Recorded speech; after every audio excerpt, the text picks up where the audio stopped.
এদিকে গভীর রাতে ভয়ঙ্কর অ্যাকশনে নামে সেনাবাহিনী। সেনাপ্রধান ক্ষমতা গ্রহণ করায় ডক্টর ইউনূস সমন্বয়ক উপদেষ্টাদের কপাল পুড়ে। কি করবে এখন তারা? সাধারণ মানুষ ও শিক্ষার্থীরা ভয়ঙ্কর রূপে কেঁপেছে। অন্যদিকে শেখ হাসিনা দেশে আসার বিশাল সুযোগ পেয়েছে। হারামের সরকার আমরা মানি না, মানব না। এই অবৈধ সরকার মানি না, মানব না। মাফিয়ার সরকার মানি না, মানব না। এবার এই রকমই স্লোগান উঠল। শেখ হাসিনা বলছিল দেশটা তার বাপের, টিকতে পারে নাই। এখন যদি আন্দোলনকারীদেরকে বাদ দিয়ে আপনারা মনে করেন এই প্ল্যাটফর্ম আপনাদের বাপের, আপনারাও টিকতে পারবেন। এর সামনে তীব্রতর হবে।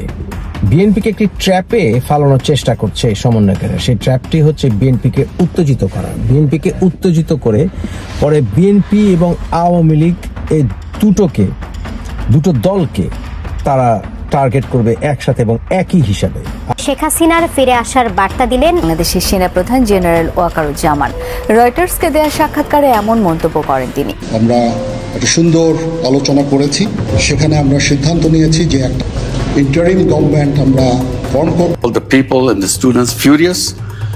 Spontaneously they responded to this. ক্ষমতা হাতে তুলে দেওয়া হবে সেনা শাসনের কাছে, সেনাবাহিনীরা দেশ পরিচালনা করবে। তার মানে মার্চে কি তাহলে এই সেনা শাসনেই শেখ হাসিনা দেশে ফিরছেন এবং বিএনপি সেটাকে সমর্থন করছেন। আজকে বসলাম এর জন্য, পরিস্থিতি যা পত্রপত্রিকায় দেখছি, মানুষের মধ্যে দেখছি। আওয়ামী লীগ ইতিমধ্যে আপনার বড় একটি সমাবেশ করার চিন্তা ভাবনা করতেছে। বিশেষ করে অনেকেই ভাবতেছে যে আবার 1-11 হয়ে যায় কিনা বাংলাদেশে। যারা ইতিমধ্যে অবৈধভাবে উপদেষ্টা হয়েছে, যাদের কোনো ম্যান্ডেট নেই বা জনগণ দ্বারা তাদের কোনো ম্যান্ডেট ছিল না বা তাদেরকে জনগণ কোনো অনুমতি দেয়নি উপদেষ্টা হওয়ার জন্য, তারা কিন্তু আপনার বড় বড় কথা কিন্তু তারা ইতিমধ্যে ঠিকই বলতেছে। মারামারি করে এই সংঘাতের মাধ্যমে আমরা আর কিছু অ্যাচিভ করতে পারবো না, আর কিছু আমরা পাবো না। সুতরাং দয়া করে আপনারা সমস্ত ধ্বংসযজ্ঞ, সমস্ত অরাজকতা, সমস্ত সংঘর্ষ থেকে বিরত। ঠিক বক্তব্যটি দেওয়ার পরে কিন্তু দেখেন তারা মাঠে নেমে কিভাবে গভীর রাতে অ্যাকশন শুরু করছে। দেখতে পারবেন সেনাবাহিনীর। হ্যাঁ, এখন সেনাবাহিনী কিন্তু সর্বশেষ আস্থার প্রতীক।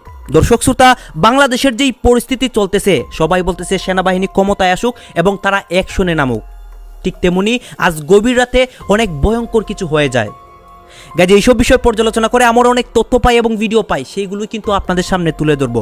যে অনেকে বলতেছে সেনাবাহিনী নাকি ডক্টর ইউনূসের উপরে অ্যাকশন নেয়, অন্যদিকে অনেকে চায় যে মানে ডক্টর ইউনূসের ক্ষতি হোক বা ডক্টর ইউনূস দেশ থেকে চলে যাক, শেখ হাসিনা দেশে আসুক।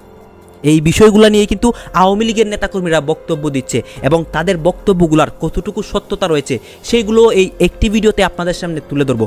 ভিডিওটা কিছুটা লং হবে কিন্তু অনেক তথ্য জানতে পারবেন যে সেনাবাহিনী কী কী করতেছে, অন্যদিকে উপদেষ্টা সমন্বয়কদের কি হয় এবং দেশের সর্বশেষ পরিস্থিতি কোন দিকে যায়, সব কিছু দেখতে পারবেন। এবং ভিডিও শেষে কয়েকটা ইম্পর্টেন্ট সিদ্ধান্ত রয়েছে, সেইগুলো দেখে যাবেন।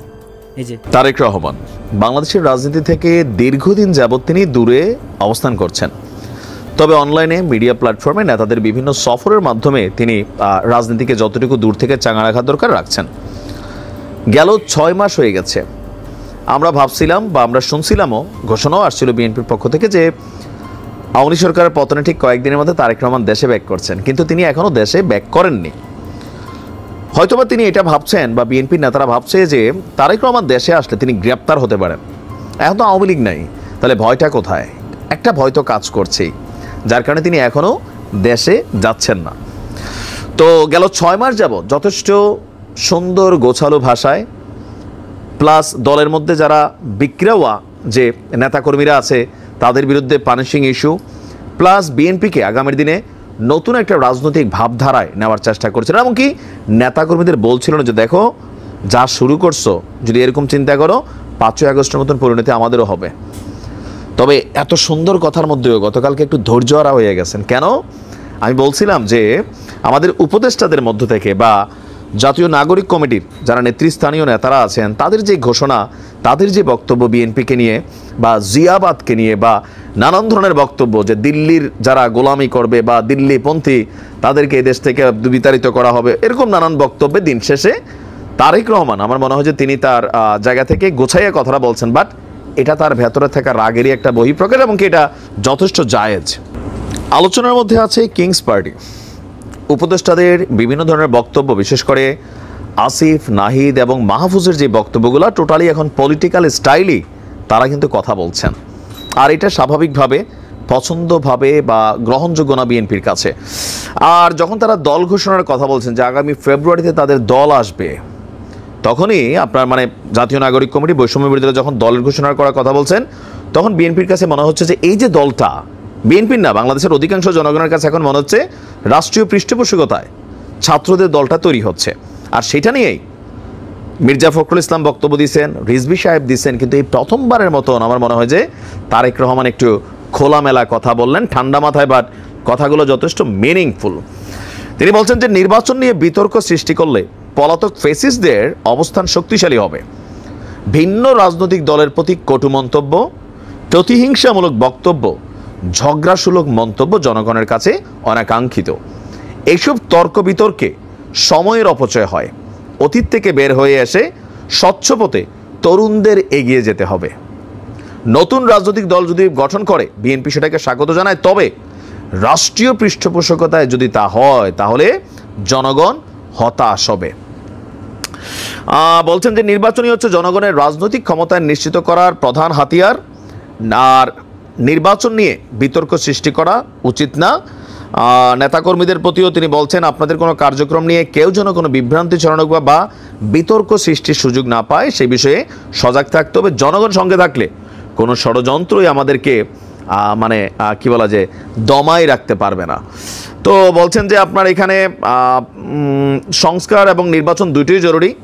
তো সংস্কার নাকি নির্বাচন, তিনি আপনারা বলছেন যে কেউ কেউ এই বিষয়টা নিয়ে কূটতর্ক করার অপচেষ্টা করছে। দেশের কোটি কোটি পরিবারের কাছে এই মুহূর্তে নির্বাচন এবং সংস্কারের চেয়ে গুরুত্বপূর্ণ হচ্ছে সংসার পরিচালনা করা। দ্রব্যমূল্যের ঊর্ধ্বগতি, ট্যাক্স, ভ্যাট, এগুলো নিয়ে মানুষ অনেকটা ক্লান্ত।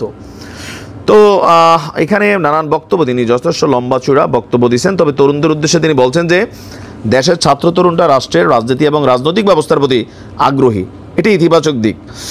আর আপনার নতুন কোনো দল আসলে বিএনপি স্বাগত জানায়, তবে কোনো প্রশ্নবিদ্ধ নয়।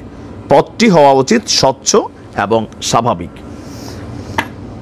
বিএনপির মন্তব্য যেটা, এই সরকারের মধ্যে যারা উপদেষ্টারা আছেন বা ডক্টর ইউনূসের সরকার বা ডক্টর ইউনূসও বারবার বলছেন যে আমরা তরুণদের কাছে নতুন বাংলাদেশ দিতে চাই, তরুণদের নেতৃত্বে দিতে চাই। এখন ওই তরুণদের কথাটা যখন বারবার আসছে, তো ডক্টর ইউনূসের অধীনে নির্বাচন কতটুকু নিরপেক্ষ হবে এটা নিয়ে কিন্তু বিএনপির প্রশ্নটা বারবার সামনে চলে আসছে। এখন তারেক রহমানের এমন বক্তব্যে আবার নতুন কোন বিতর্ক সৃষ্টি হয় বা এটা নিয়ে ছাত্ররা পাল্টা কি কাউন্টার করে। তবে জাতীয় নাগরিক কমিটির কিছু কিছু ছাত্রের যে বক্তব্য, এগুলো বাংলাদেশের জনগণ কোথাও না কোথাও পজিটিভ নিচ্ছে না।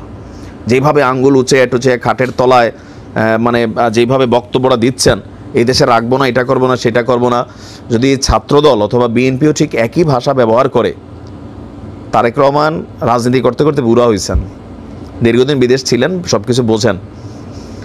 তো তিনি যদি এরকম খালি একটা হুঙ্কার দেন, পরিস্থিতি কিন্তু বদলাই যাবে, রক্তক্ষয়ী সংঘর্ষ হবে। সেই কারণে তিনি যথেষ্ট সুশীল এবং সাবলীল ভাষায় যেটা বোঝানো ওটা বুঝাই দিয়েছে সরকারে, যে ছাত্ররা রাজনৈতিক দল করুক, কিন্তু এটা নিয়ে পৃষ্ঠপোষকতার সুযোগ নেই। দেখা যাক ডক্টর ইউনূস সাহেব বিষয়টা কীভাবে নেয় বা উপদেষ্টারা কীভাবে নেয়। তবে আগামী দিনে বাংলাদেশের যে রাইট নাও সিচুয়েশন, আমরা বারবার দেখছি যে বিএনপি এবং সমন্বয়কদের মধ্যে একটা সংঘর্ষ যে কোনো সময় ঘটে যাবে, মানে যে ওয়েতে তারা এখন আগাচ্ছে। গতকালকেও যে দৃশ্য আমরা দেখছি, সাহেব তিনি ঘোষণা দিয়েছেন জিয়াবাদও থাকবে না। জিয়াবাদ যখন থাকবে না তখন খালেদ মহিউদ্দিনের ঠিকানায় তিনি উপস্থিত হয়ে বলেছেন বিভিন্ন সমন্বয়করা যে কর্মকাণ্ডগুলো করছেন, সমন্বয়করা গাড়ি কোথায় পাচ্ছেন, সমন্বয়করা এত বিলাসী জীবন কোথায় থেকে যাপন করছেন, কিভাবে কি এমন আলাদিনের চেরাগ পেয়েছেন। উপদেষ্টা মাহফুজ আলম তিনি গতকালকে সরকারি প্রোটোকল নিয়ে লক্ষ্মীপুরে গিয়ে জনসভা, গণসম্বর্ধনা, গার্ড অফ অনার এগুলো নিলেন কিনা সেই প্রশ্নের উত্তরে এক ধরনের দায় সারা গোছের মন্তব্য তাকে করতে শোনা গেল। জিয়াবাদ থাকবে না এই মন্তব্য যখন তিনি করেছেন, তখন উপদেষ্টা নাহিদ আলম মন্তব্য করেছেন দুদিন আগে যে বিএনপির কর্মকাণ্ড আওয়ামী লীগের সঙ্গে মিলে যাচ্ছে। বিএনপির কর্মকাণ্ড আওয়ামী লীগের সঙ্গে মিলে যাচ্ছে এই কথা বলে বিএনপির রোষানলে পড়েছেন তিনি, এবং উল্টা যে সমালোচনাটা হচ্ছে তার এই কথার, সেটা হচ্ছে আওয়ামী লীগের বিভিন্ন কর্মকাণ্ডের সঙ্গে বর্তমান সরকারের বিভিন্ন কর্মকাণ্ড মিলে যাচ্ছে। আওয়ামী লীগকে একদিকে ফ্যাসিস্ট বলে সেই একই কর্মকাণ্ড বর্তমান সরকার করছে এমন আলোচনা সমালোচনা রয়েছে।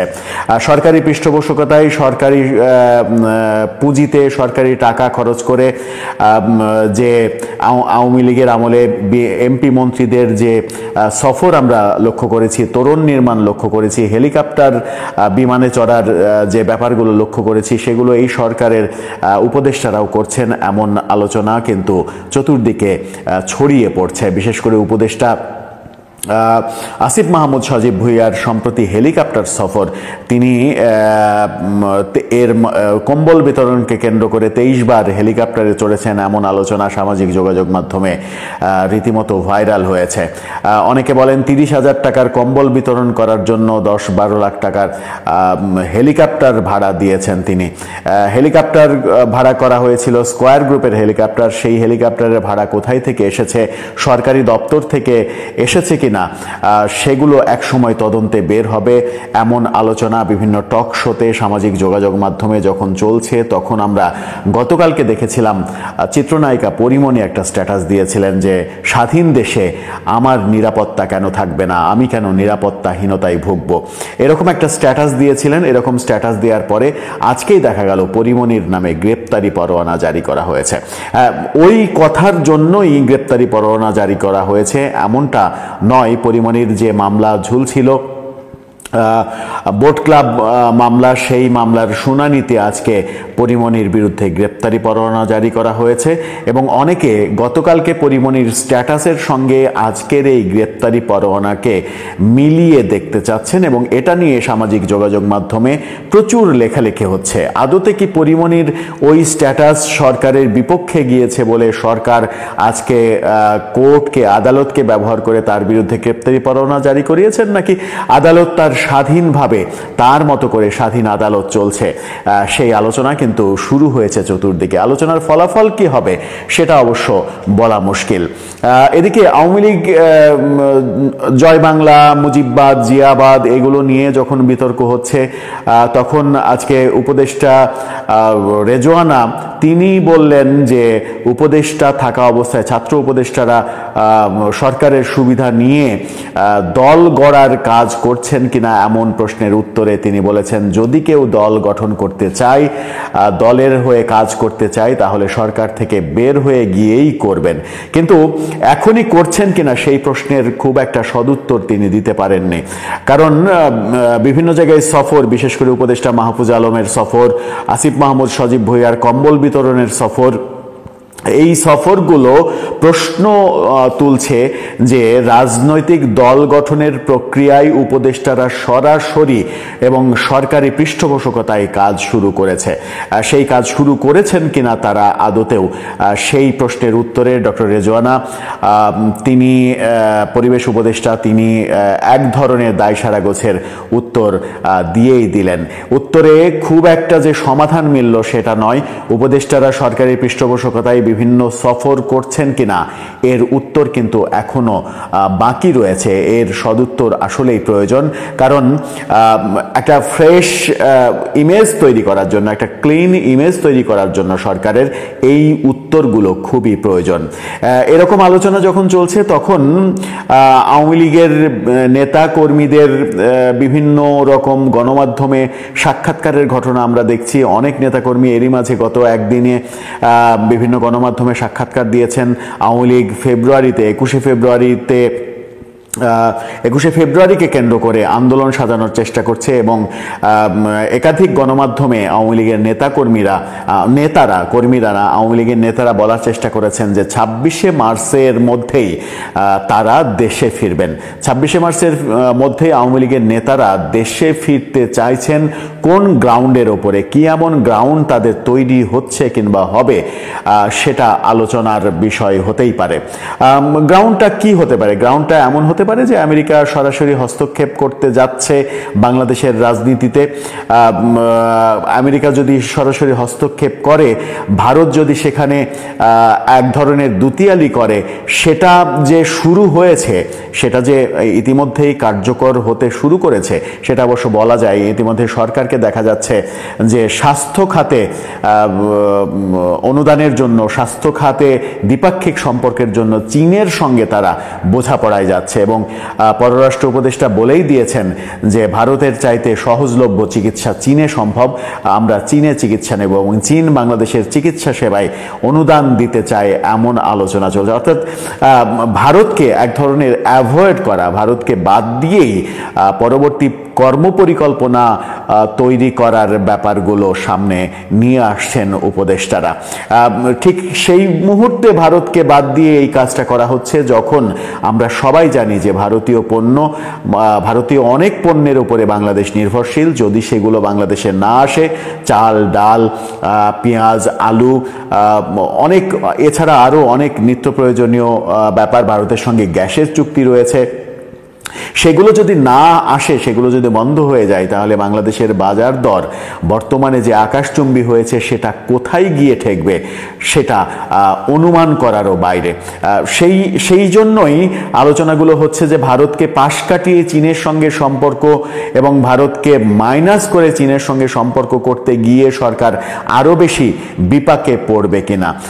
সরকার যখন নানা রকমের সিদ্ধান্তে হোঁচট খাচ্ছে, তখনই কিন্তু আওয়ামী লীগ যারা এক ধরনের ব্যাকফুটে রয়েছে, 5 আগস্ট পতনের পর তারা এখন পর্যন্ত প্রকাশ্যে আসতে পারেনি, তারা কিন্তু সরব হওয়ার চেষ্টা করছে এবং তারা বিভিন্ন জায়গায় শোডাউন করার চেষ্টা করছে, যদিও শোডাউনের পরে গ্রেপ্তার হওয়ার ঘটনাও আমরা দেখেছি।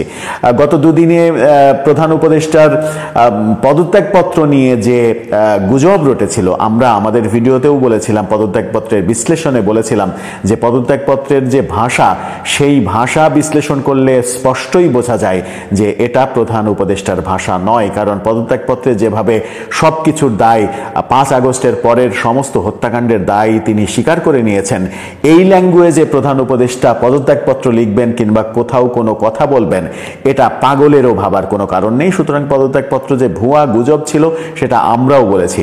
সেই গুজবকে কেন্দ্র করে আওয়ামী লীগ, যুবলীগের বিভিন্ন শোডাউন হওয়ার চেষ্টা দেখেছি আমরা, এবং সেখান থেকে পুলিশ অনেককে গ্রেপ্তার করেছে, এমন ঘটনাও আমরা দেখেছি, নিউজে দেখেছি। আজকে যেটা ঘটনা ঘটেছে ইবতেদিয়া মাদ্রাসার শিক্ষকরা তাদের জাতীয়করণের জন্য রাজধানীতে আজকে আন্দোলন করেছে, সমাবেশ করেছে, সেখানে পুলিশের বেধড়ক লাঠিচার্জের ঘটনা আমরা দেখেছি।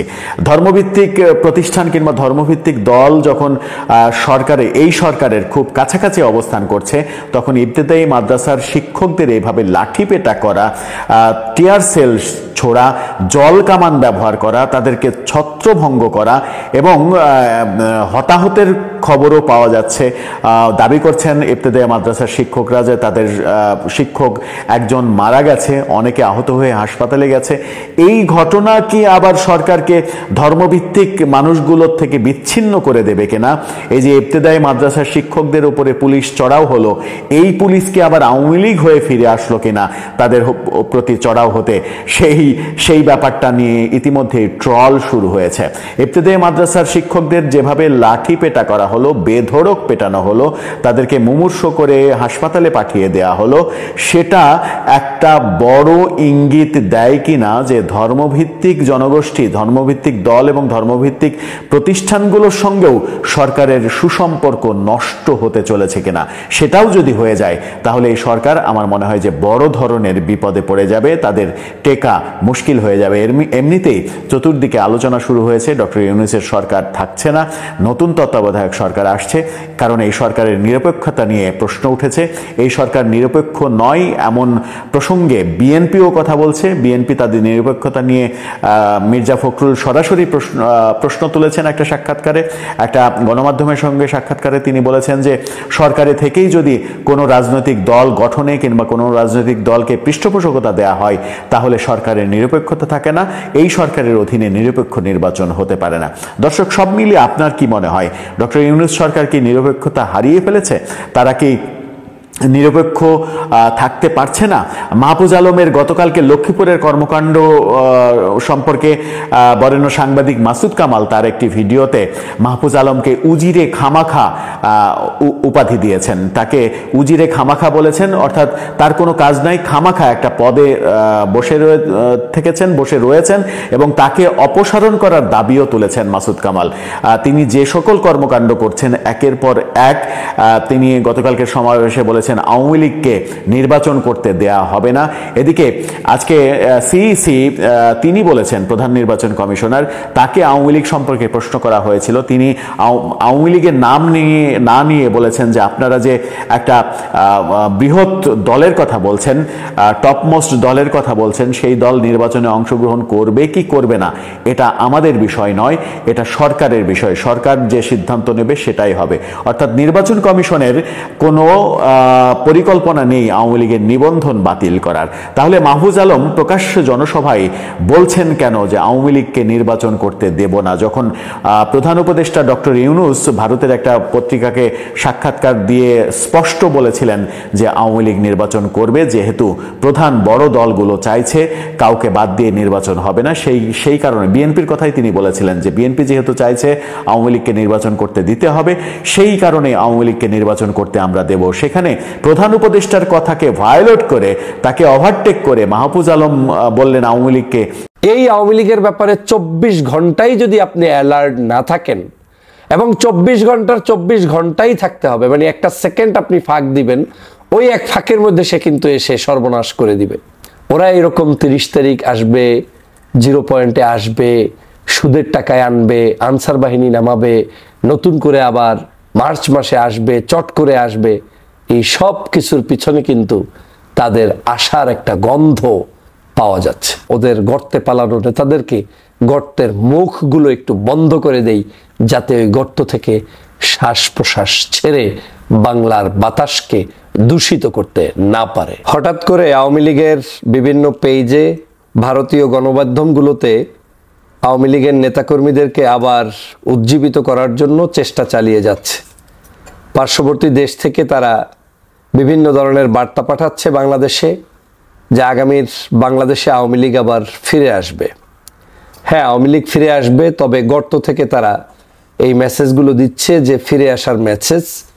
তাদের চেহারা ছুরাত দেখানো যাচ্ছে না, ভিডিও কনফারেন্সে তারা কথা বলে না, অডিও দিয়ে কিংবা কোনো একটি স্টেটমেন্ট দিয়ে তারা তাদের মন্তব্য বক্তব্য উপস্থাপন করে। আমরা সাম্প্রতিক সময়ে নতুন করে আবার শুনলাম 26শে মার্চ, এই মার্চ মাসকে টার্গেট নিয়ে তারা বাংলাদেশে প্রবেশ করতে চায়।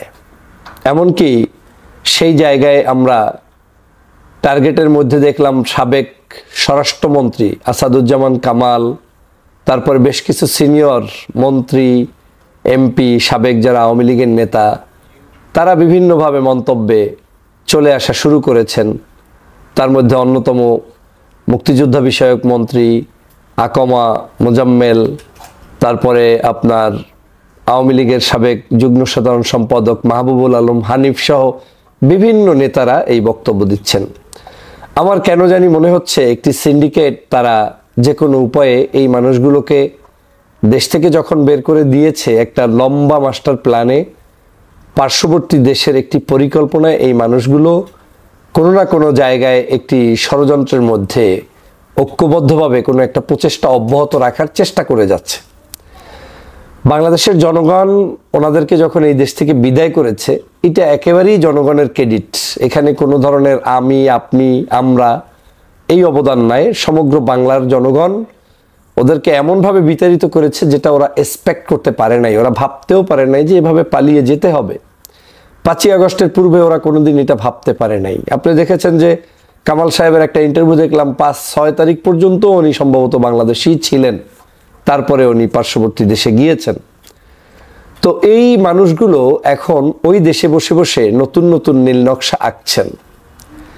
আমার কেন জানি মনে হয় যে আওয়ামী লীগ কি বাংলাদেশে ফিরে আসতে চান ক্ষমতায় যাওয়ার জন্য, কিংবা আপনার যেই নির্বাচনে তারা জয়যুক্ত নিজেরা হয়েছিলেন 24 সালে, সেটার উপর ভিত্তি করেই আবার জাস্ট এসে ক্ষমতায় বসে যাবে, কোনটা? মানে তারা তো সবসময় পোস্টারে লিখে যাচ্ছে যে মাননীয় প্রধানমন্ত্রী এখন বক্তব্য রাখবেন, মাননীয় তথ্যমন্ত্রী, মানে তারা তো লেখে না যে সাবেক। তো তার মানে কি দাঁড়াচ্ছে, তারা কি শুধু একটু ভ্যাকেশনে গিয়েছেন, সাডেনলি তারা বাংলাদেশে মুভ করবেন, করে এখানে আবার যার যার মন্ত্রণালয়ে সে বসে যাবেন, শেখ হাসিনা একটি বিশেষ আইন প্রণয়ন করে বলবেন যে বাংলাদেশে এই যে এতদিন পর্যন্ত যারা অন্যায় অবিচার অত্যাচার করেছে তাদেরকে জুলুম জেল জুলুম ফাঁসি দিবেন, এই তো। তো এটা তাদের লেখাপড়ায় মনে হচ্ছে। আবার কারো কারো বক্তব্যে মনে হচ্ছে যে তারা এখন বাংলাদেশে সামহাও রাজনীতিতে অ্যাক্টিভ থাকতে চাচ্ছেন, যে কোনো মূল্যে একটা চ্যালেঞ্জ গ্রহণ করে তারা বাংলাদেশে আসতে চাচ্ছেন। সেক্ষেত্রে দুটো জিনিস হতে পারে, একটা হতে পারে আগামী দিনের বাংলাদেশে যারা রাষ্ট্র ক্ষমতায় আসবেন, ভারত হয়তো তাদেরকে বুদ্ধি দিচ্ছে যে আমরা তাদেরকে ম্যানেজ করে দিব, যে এমন কোনো বিচার তোমাদের জন্য করবে না যেই বিচার করলে তোমরা একেবারে ধ্বংস হয়ে যাবা। তাদেরকে আমরা বুঝাবো যে তোমরা বাংলাদেশে টিকে থাকা তাদের জন্য জরুরি। এটা বুঝাতে গিয়ে তোমাদের বিচার করব না, তোমরা আস্তে ধীরে বাংলাদেশে অ্যাডজাস্ট হয়ে যেতে পারবা। এবং অ্যাডজাস্ট হলে প্রাথমিক পর্যায়ে এমনও হতে পারে তুমি বিরোধী দল হয়ে গেলা, নির্বাচনে বিরোধী দল হয়ে সংসদে থাকলা, পরবর্তীতে এভাবে আন্দোলন করতে করতে একটা সময় তোমরা সরকারি দলে চলে আসবা। এই ধরনের একটা গেমিং প্ল্যানও থাকতে পারে। আমরা জানি না বিহাইন্ড দ্য সিন কি হচ্ছে, কারা এটা করছে, কিভাবে করছে। কিন্তু আমার ছোট্ট অ্যানালাইসিসে মনে হচ্ছে বাংলাদেশে বিএনপি জামাতের মধ্যে এক ধরনের বিদ্বেষ তৈরি করা, এই বিদ্বেষ তৈরি হওয়ার মাঝখানে বিএনপির কাছেই ভারতের কেউ না কেউ এই মন্তব্য করে বসতে পারে যে তোমাদের বাঁচার একটাই উপায়, সেটা হচ্ছে যদি তোমরা আওয়ামী লীগকে পুনর্বাসন করতে পারো, যদি তোমরা আওয়ামী লীগকে নিয়ে আসতে পারো, সেটা আমরা করে দিব, কৌশলে করে দিব, কিন্তু তোমরা জাস্ট আওয়ামী বিরোধিতাও করবা, কিন্তু তোমাদের কাছে আমরা আওয়ামী লীগকে রেখে দিব একটা অক্সিলারি ভার্ব হিসেবে। এটা তোমার বিশেষ বিশেষ সময় তোমার উপকার করবে, কল্যাণ করবে। কারণ এই দলটা যদি হারিয়ে যায় তাহলে তোমার চ্যালেঞ্জ হবে প্রধান প্রতিপক্ষ ইসলামিক শক্তি, এইটা যাতে না হয় সে কারণে। এটার কিছু সিমটম আমার কাছে মনে হচ্ছে। প্রথম পর্যায়ে গত কয়েকদিন আগে একজন ব্যক্তি বক্তব্য দিয়েছিলেন, তার নাম হচ্ছে, আপনারা নিশ্চয়ই জানেন যে সাবেক সংসদ সদস্য হারুনুর রশিদ সাহেব। উনি হঠাৎ করেই একদম শেখ হাসিনার সুরে, একদম ভারতের সুরে বক্তব্য দিলেন যে বাংলাদেশে শেখ মুজিবুর রহমান সাহেব তিনি বাংলাদেশের মুক্তিযোদ্ধাদের বিরোধী যারা ছিলেন তাদেরকে সাধারণ ক্ষমা ঘোষণা করেছিলেন, কিন্তু শেখ হাসিনা এসে এই দেশে আবার সেই মুক্তিযুদ্ধের বিরুদ্ধের শক্তি যারা বা যারা সেই সময় রাজাকার আল বদর আল শামস মানবতা বিরোধী অপরাধ করেছে তাদের বিচার চালু করেছে। আমাদেরকেও এই বিচার অব্যাহত রাখতে হবে এবং আপনাদেরকে দমন করার জন্যই এই বিচার অব্যাহত রাখতে হবে। আমার এই বক্তব্যটা চাঁপাইনবাবগঞ্জ তো বাড়ির আশেপাশেই তো বর্ডার, এই চট করে আসা নেত্রীর কোনো শিখানো বক্তব্যই আমার কাছে মনে হচ্ছে। উনি এই বক্তব্য এমনি এমনি দেওয়ার কথা না। এই বক্তব্যগুলো ওনাদের মধ্যে হয়তো 10 জনকে 5 জনকে যে কোনো মূল্যে তারা কিনে ফেলেছে, শিখিয়ে ফেলেছে যে তুমি এই বক্তব্যগুলো দিবা, দিতে দিতে দিতে। গাইজ আপনারা তো দেখলেন এখানে কি কথা হচ্ছে, অনেকেই কিন্তু অনেক কথা বলতেছে, অনেকে আলোচনা করতেছে, সমালোচনা করতেছে, বিশেষ করে এই বিষয়গুলোকে কেন্দ্র করে। দর্শক শ্রোতা, বাংলাদেশ সেনাবাহিনীকে বাংলাদেশের সাধারণ মানুষরা চায় যে বাংলাদেশের যে ওই অস্থিতিশীল পরিবেশগুলো হচ্ছে, বাংলাদেশের সাধারণ মানুষরা চায় যে সেনাবাহিনী ক্ষমতায় আসুক, সেনাবাহিনী এসে আমাদের দেশটাকে স্বাভাবিক করুক। এখন এইটাকে কেন্দ্র করে আওয়ামী লীগ নেতাকর্মীরা তারা কি বলে, যে তারা বলে সেনাবাহিনী এসে নাকি অ্যাকশন নিবে, মানে অনেকের ক্ষতি করবে। এটা কিন্তু আওয়ামী লীগের নেতা কর্মীরা বলে। এইটাই আপনাদেরকে এতক্ষণ দেখিয়েছি যে তারা কি বলতেছে, তাদের বক্তব্যগুলো আপনাদের সামনে তুলে ধরেছি। আর হ্যাঁ, অন্যদিকে সাধারণ মানুষরাও তাদের মন্তব্য প্রকাশ করতেছে। দর্শক শ্রোতা, যেই মানে সমন্বয়ক উপদেষ্টারা আমাদের দেশটাকে স্বাধীন করার জন্য এত কষ্ট করেছে, যে ডক্টর ইউনূস আমাদের দেশটাকে মানে এগিয়ে যাওয়ার জন্য তার সব কিছু ছেড়ে দিয়ে আমাদের দেশে এসেছেন এবং তিনি আমাদের দেশটাকে উন্নতির দিকে নিচ্ছেন। এখন সেই ডক্টর ইউনূসকে সবাই কি বলে, তারা ডক্টর ইউনূসের বিপক্ষে কথা বলে। দর্শক শ্রোতা, এতক্ষণ আপনাদেরকে যা কিছু দেখিয়েছি সব কিছু কিন্তু আমরা সোশ্যাল মিডিয়া থেকে সংগ্রহ করেছি। এইখানে আমাদের নিজস্ব কোনো মন্তব্য নেই বা নিজস্ব কোনো সিদ্ধান্ত নেই। এইসব ক্লিপগুলো আপনাদের সামনে জাস্ট সোশ্যাল মিডিয়া থেকে সংগ্রহ করে দেখিয়েছি। দর্শক শ্রোতা, এইসব দেখে আপনাদের কি মনে হচ্ছে এবং আপনাদের মন্তব্য কি, এটা কিন্তু আপনারা অবশ্যই কমেন্ট বক্সে লিখে যাবেন। এবং আপনাদের কাছে একটা রিকোয়েস্ট থাকবে, আমার চ্যানেলটি সাবস্ক্রাইব করবেন এবং পাশে থাকা বেল আইকনটি অবশ্যই বাজিয়ে যাবেন, যাতে করে নেক্সট ভিডিওটা সবার আগে আপনাদের কাছে পৌঁছায়।